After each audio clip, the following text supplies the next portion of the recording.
Elle inquiète à la fois Emmanuel Macron, mais aussi Vladimir Poutine. Est-ce que vous pouvez nous expliquer, Jean-Marc Roux, quel est l'intérêt pour les Turcs d'envoyer des mercenaires plutôt que de sa propre armée? On peut rappeler que l'armée turque, c'est la deuxième armée de l'OTAN, donc elle est assez conséquente. Pourquoi ce...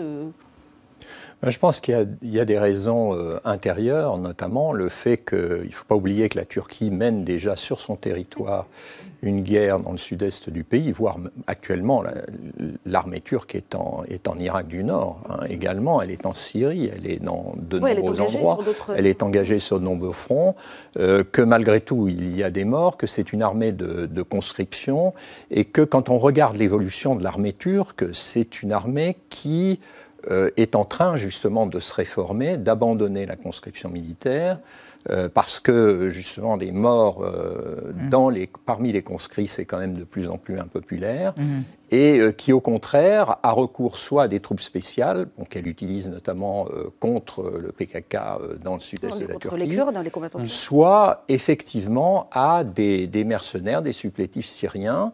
Il faut dire que la Turquie a formé abondamment à partir de 2013-2014 des Syriens parce qu'elle voulait finalement créer une opposition modérée, en quelque sorte islamique modérée dans le nord de la Syrie, distincte des djihadistes.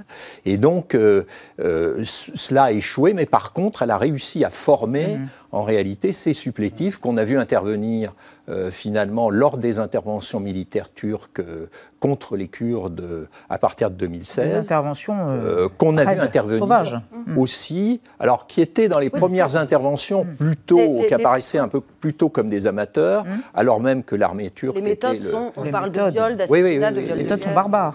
Mais on a bien vu finalement que sur des théâtres extérieurs, à partir du moment où il s'est agi d'intervenir en Libye, ce n'est pas directement l'armée turque qui est intervenue, où ce sont des techniciens de l'armée turque pour le maniement des drones, et ce sont déjà ces supplétifs qui sont intervenus. Justement, Jean-Marc, on va voir une carte qui nous montre ce qu'était l'Empire ottoman et ce que sont aujourd'hui les théâtres d'intervention des supplétifs de l'armée turque. Donc il y en a 4.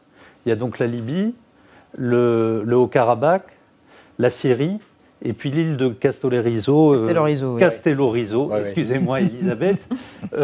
Donc, avec tout ça, Agnès Levallois, on prête à Erdogan une vision néo-ottomane. Est-ce qu'il l'a définie explicitement ou est-ce que ce sont les observateurs qui lui prêtent cette intention? Est-ce qu'il prononce des discours dans lesquels il dit « je suis le nouveau maître d'un nouvel empire ottoman » ?